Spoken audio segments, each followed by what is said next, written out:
नमस्कार, मैं हूं अभिषेक। आप देख रहे हैं मनी 9। आज हम बात करेंगे शेयर बाजार में। शेयर बाजार लगातार चौथे दिन हरे निशान में बंद हुआ है।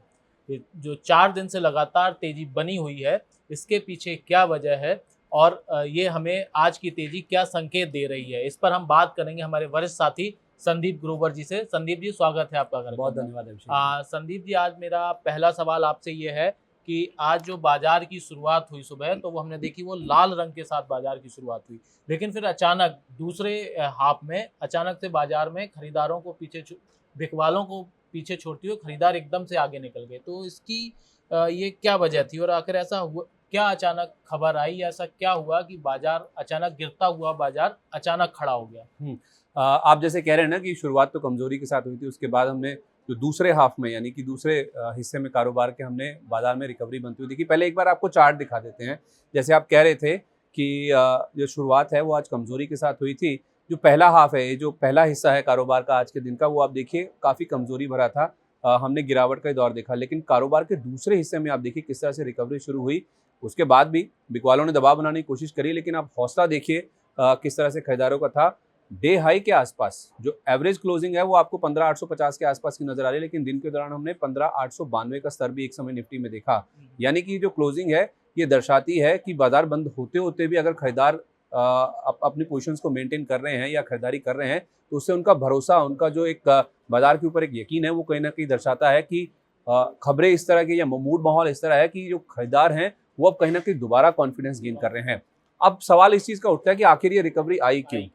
पहले मैं आपको बताता हूँ कमजोर शुरुआत क्यों हुई। देखिए, मैं जरा आपको डाउ का वो एक चार्ट दिखाना चाहूँगा। डाउ की ये पिछले कुछ दिनों की आपको क्लोजिंग दिखाना चाहता हूँ।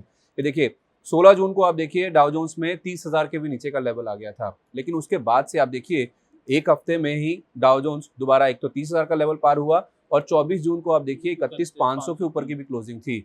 शुक्रवार का जो सेशन था जिसके ऊपर हमने रिएक्ट किया था कल, उसमें आप देखिए जो सोमवार का सेशन था, माफ कीजिए, उसमें डाउ 250 पॉइंट की रेंज के बीच में कारोबार हुआ था और केवल 62 पॉइंट के आसपास ही कमजोरी के साथ क्लोजिंग हुई।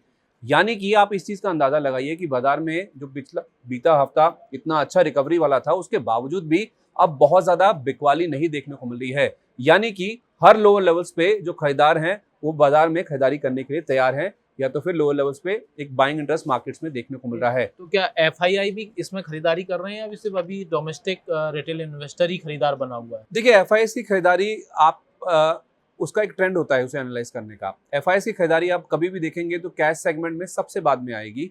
सबसे पहले उनकी जो खरीदारी आती है वो इंडेक्स फ्यूचर्स में आती है या स्टॉक फ्यूचर्स में आती है। और कल के सेशन के अगर आप आंकड़े देखेंगे तो उसमें आपको हल्का हल्का ये इंडिकेशन लगेगा कि इंडेक्स फ्यूचर्स में भी और स्टॉक्स फ्यूचर्स में भी उन्होंने खरीदारी का रुझान देखा है। आज का जो एक आपने रिकवरी देखी उसकी हम बात अगर करें तो उसमें चाइना मेन फैक्टर है। चाइना से देखिए दिन के दौरान अच्छी खबर आई कि शंघाई और बीजिंग यहाँ पे बहुत ज़्यादा सख्ती थी कोविड केसेस को लेकर, और 4 महीने के बाद पहली बार ऐसा हुआ है कि उन्होंने अपनी जो रिस्ट्रिक्शंस है, जो पाबंदियां लगा रखी थी कोविड-19 के चलते, उनको ईज ऑफ किया है।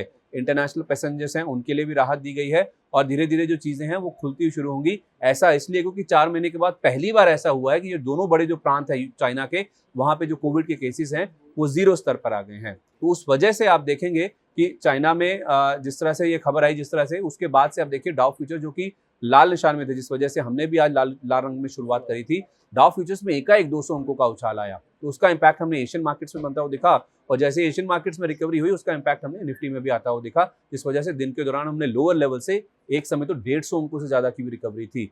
और पूरे कारोबार में जो हमने आज कमजोरी बनाई थी उसकी रिकवरी करीब 140 अंकों के आसपास की रिकवरी लेके निफ्टी आज हरे निशान में बंद हुआ।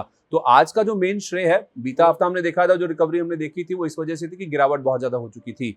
आज का जो श्रेय जाता है वो चाइना को जाता है। जिस तरह से वहां पे फिर से पाबंदियां हटी हैं कोविड को लेके, उसका इम्पैक्ट पॉजिटिव साइड पे देखने को मिला। जैसा कि संदीप जी ने बताया, चीन में 4 महीने बाद पहली बार ऐसा हुआ है जब कोविड के केस 0 आए हैं। इसका सीधा सीधा संकेत ये जा रहा है कि ग्लोबल अर्थव्यवस्था या ग्लोबल इकोनॉमी में जो बाधाएं थी चीन की वजह से, जो सारे आवाजाही माल की रुकी हुई पड़ी थी, वो अब दोबारा खुलने का रास्ता साफ हो गया है। दोबारा माल की आपूर्ति सुनिश्चित होगी, हर चीज़ की आपूर्ति बढ़ेगी। तो इसीलिए ये जो है मार्केट में भी इसका और अच्छा उसमें आप संकेत एक चीज़ को ये भी जोड़ लीजिए कि जो हमने गिरावट देखी थी इस डर में कि मंदी आ जाएगी, सेंट्रल बैंकर्स बहुत तेजी से दरों में बढ़ोतरी कर रहे हैं, उससे स्लो डाउन आ जाएगा, जो ग्रोथ है उसके ऊपर इम्पैक्ट देखने को मिलेगा। देखिए बाजार की एक खूबसूरती है, अभिषेक आप इस चीज़ को समझने की कोशिश करिए, बाजार कभी भी चीज़ें होने से पहले डिस्काउंट करने की कोशिश करता है।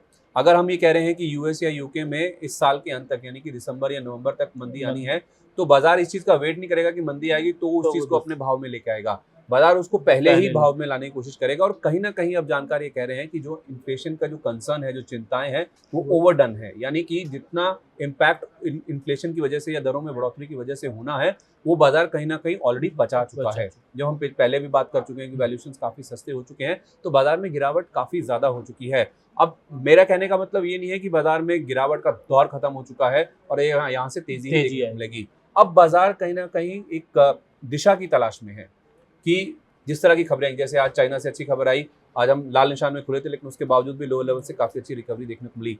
अब जो बाजार का दारोमदार है वो इस चीज़ को लेके होगा कि ग्लोबली जो खबरें हैं वो किस तरह से आती हैं। जिस तरह से कमोडिटी प्राइसेस में ईज ऑफ हो रहा है, जो ऊपरी स्तरों से हल्के हो रहे हैं, उससे बाजार ये मान के चल रहा है कि भले मंदी आ भी जाए, अगर आनी है भी तो भाव में आ चुकी है। और दूसरी बात, जिस तरह से कमोडिटी के प्राइसेस ईज ऑफ हो रहे हैं, अब शायद इन्फ्लेशन यानी महंगाई का डर उतना नहीं हावी होगा जितना पहले माना जा रहा था, या बाजार अब डिस्काउंट कर चुका है। तो उस लिहाज से जो चीजें खराब होनी है वो कहीं ना कहीं भाव में है, और अब जिस तरह का न्यूज फ्लो होगा बाजार में चाल वैसी देखना चाहिए। अच्छा संदीप जी, अब आप ये बताइए कि जो आज जो तेजी आई है, क्या वो तेजी हम कल भी देखने को मिलेगी हमें? देखिए, जैसे मैंने कहा, अब खबरों के ऊपर है। अब इन खबरों में, जैसे मैंने आज की रिकवरी में एक फैक्टर बताया था कि जो एफआईआईज हैं, जो विदेशी निवेशक हैं, जो कि लंबे समय से बिकवाली कर रहे हैं, 9 महीने से बिकवाली कर रहे हैं, बड़े बड़े नंबर्स आ रहे हैं, 2-2.5 लाख करोड़ रुपए के आसपास की बिकवाली कर चुके हैं। उसमें आप देखेंगे कि कल एक पहला इंडिकेशन ऐसा मिला है कि उनकी ओर से, जैसे मैंने कहा भी था, कि वो पहले कैश में खरीदारी नहीं करते, पहले वो इंडेक्स फ्यूचर्स में, स्टॉक फ्यूचर्स में, यानी कि वायदा बाजार में पहले खरीदारी करते हैं, फिर उसके बाद कैश सेगमेंट में शिफ्ट होते हैं। कल के जो आंकड़े आप देखेंगे वायदा बाजार के एफआईआईज के, उसमें हल्की सही 200 या 450 करोड़ रुपए की इंडेक्स फ्यूचर्स और स्टॉक फ्यूचर्स में एफआईआईज की, यानी कि विदेशी निवेशकों की खरीदारी के नंबर्स आते हैं। ये पहले भी हुआ था, अप्रैल के पहले हफ्ते में हमने देखा था। अब जरूरी नहीं है कि ये एक ट्रेंड है, लेकिन हाँ, जिस तरह की बिकवाली हो चुकी है मार्केट्स में, और अब जिस तरह से लो लेवल से बाजार उभरने की कोशिश कर रहा है, ये शायद पहला इंडिकेशन है कि अगर महंगाई का पूरा जो कंसर्न था वो प्ले आउट हो चुका है, महंगाई का पूरा दौर खत्म हो चुका है, तो फिर एफआईआईज भी धीरे धीरे कहीं अगर आएंगे इमर्जिंग मार्केट्स में, तो इंडिया से बेटर मार्केट कोई नहीं है फंडामेंटल वाइज, तो उनको कहीं ना कहीं वापस लौटना ही होगा। हाँ, अब वो कितनी जल्दी लौटेंगे, कितना क्वांटम आएगा पैसे का उनकी ओर से निवेश आएगा, ये अभी देखना होगा। लेकिन अगर अप्रैल के पहले हफ्ते की तरह वापस पलट जाएं तो वो अलग कहानी है, लेकिन अगर सस्टेन करता हुआ दिखाए नंबर, भले वो छोटे छोटे नंबर्स में ही आए और बिकवाली खत्म होने के इंडिकेशंस आएंगे, ये भी बाजार के लिए बहुत पॉजिटिव है। ऐसा इसलिए क्योंकि हमारे जो घरेलू निवेशक हैं, जो डीआईआईस हैं, जो म्यूचुअल फंड्स हैं, वो लगातार बाजार में खरीदारी कर रहे हैं। तो अगर बिकवाली का हाथ रुक भी जाएगा विदेशी निवेशकों का, तो कहीं ना कहीं हमारे जो घरेलू संस्थागत निवेशक हैं, खरीदारी वही मार्केट को सस्टेन कर रहे हैं। मतलब है कि अगर आपको कल के बाजार में देखना है कि कल का बाजार कैसा रहने वाला है, तो आज हम एफआईआई के जो आज के जो वायदा बाजार के एफआईआई की खरीदारी है, उसमें आप स्टॉक फ्यूचर्स को देखिए, इंडेक्स फ्यूचर्स को देखिए, वो आंकड़े कल जिस तरह से मैंने कहा 200 से 450 करोड़ रुपए के आसपास की खरीदारी के नंबर से, अगर क्या आज वो फिर से सस्टेन करते हैं या नंबर बड़ा आता है, तो फिर उसका इम्पैक्ट कल मार्केट में कल दिखाई देगा। तो संदीप जी, एक हम इस सवाल पूछना चाहते हैं कि कल बजाज ऑटो ने 2500 करोड़ रुपए का अपना शेयर बायबैक का ऐलान किया, लेकिन उसके बाद से हम देख रहे हैं कि लोगों में, निवेशकों में इसके लेकर कोई उत्साह नहीं है। शेयर बजाज जो है, बजाज ऑटो का शेयर है, वो बढ़ने के बजाय टूटा है। तो ऐसा क्या, मतलब लोगों को पसंद क्यों नहीं आई ये बात? देखिए, पहली बात तो मैनेजमेंट खुद असमंजस में है। जो कल फैसला आया, उसके पहले भी 14 तारीख को उनकी बोर्ड बैठक हुई थी, उसमें मैनेजमेंट ने ये कहा था कि हम अभी क्लियर नहीं, हमें और वक्त चाहिए, हम सोचना चाहते हैं, विचार करना चाहते हैं, उसके बाद बायबैक का अनाउंसमेंट करेंगे। तो मैनेजमेंट पहली बात तो खुद साफ नहीं है। और कल जो बायबैक आया भी है, उसमें 2-3 बातें हैं, मैं आपको डिटेल्स में बताता हूँ, जिस वजह से बाजार उससे निराश हुआ है। देखिए, इनकी बुक्स में 6000 करोड़ रुपए के आसपास का कैश है, और इन्होंने जो बायबैक का घोषणा की है वो 2500 करोड़ रुपए की है। तो पहली बात, जो नंबर आया है बायबैक का, वो अनुमान से कम आया है, जितना बाजार मान रहा था उससे कम देखने को मिला है। करीब 1.25% के आसपास की इक्विटी बायबैक करेंगे, इसमें 54.5 लाख शेयरों के आसपास का बायबैक होता हुआ दिखेगा। दूसरी बड़ी निराशा क्या है, टीसीएस का बायबैक आपने देखा था 4500 रुपए पे आया था, उसमें शेयर टेंडर किए गए थे। तो बायबैक के 2 जरिए होते हैं, एक तो टेंडर रूट, एक ओपन मार्केट। ये कर रहे हैं ओपन मार्केट से, यानी कि आपके शेयर टेंडर नहीं होते हुए दिखेंगे, आपको 4600 रुपए का भाव नहीं दिखेगा जो इन्होंने बोला है। 4600 रुपए तक बायबैक होगा, वो ओपन मार्केट से यानी कि खुले बाजार से वो शेयर खरीदते रहेंगे।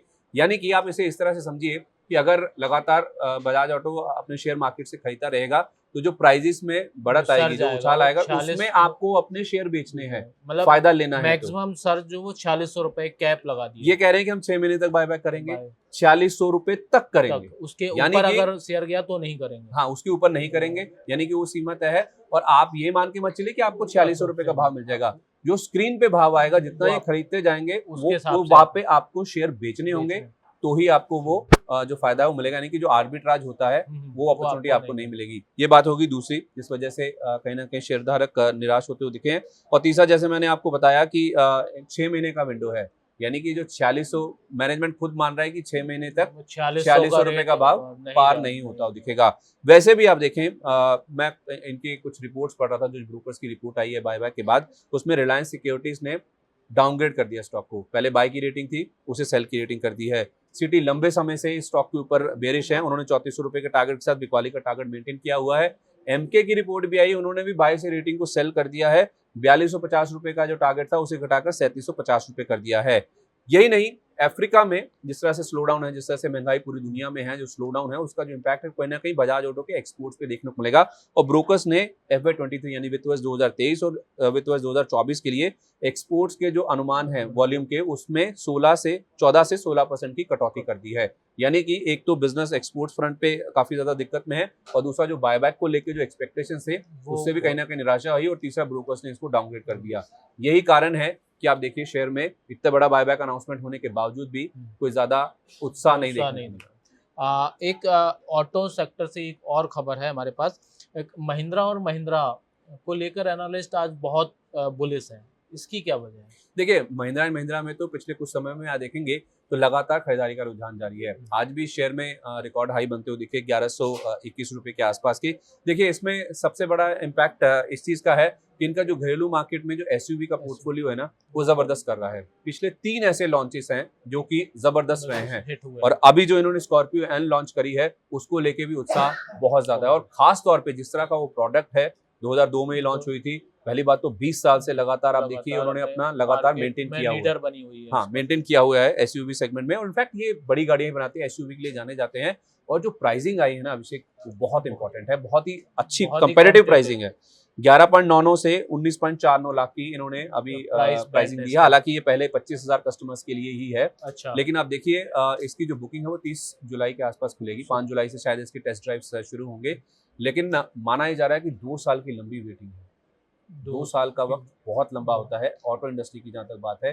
2 साल में तो शायद किसी गाड़ी का एक फेसलिफ्ट भी आ जाता है, तो 2 साल में तो लोगों को इसकी डिलीवरी मिलती हुई दिखेगी। तो उससे आप अंदाजा लगा सकते हैं कि लोगों में इस गाड़ी को लेकर उत्साह कितना ज्यादा है। और जिस तरह की इन्होंने प्राइसिंग कंपेरेटिव रखी है, और सबसे बड़ा लॉन्च है XUV 700 के बाद इनकी ओर से, जो कि इन्होंने सितंबर 2021 में किया था। तो वो हिसाब से देखा जाए, जिस तरह की इनकी पोजीशनिंग है और जिस तरह से इनकी प्रोडक्ट्स को जिस तरह से रिस्पांस मिल रहा है, और कॉम्पिटिटिव प्राइसिंग पे जिस तरह से मार्केट में उतर रहे हैं, तीसरा ऐसा प्रोडक्ट है जिसको जबरदस्त रिस्पांस मिल रहा है। यही कारण है कि लोग इस स्टॉक को लेकर काफी ज्यादा बुलिश हैं। तो आपने देखा संदीप जी ने कितने आसानी से और कितने प्रभावी तरीके से हमें शेयर मार्केट के बारे में आज बताया। अगर आपके पास भी शेयर मार्केट से जुड़ा कोई सवाल है तो वो जरूर हमें बताएं, हम अपने विशेषज्ञों से उसका उत्तर आपको देने की कोशिश करेंगे। और ऐसे ही जानकारी भरी खबरों को और हमारे विचारों को सुनने के लिए YouTube चैनल पर Money9 को जरूर सब्सक्राइब करें। आपका बहुत बहुत धन्यवाद।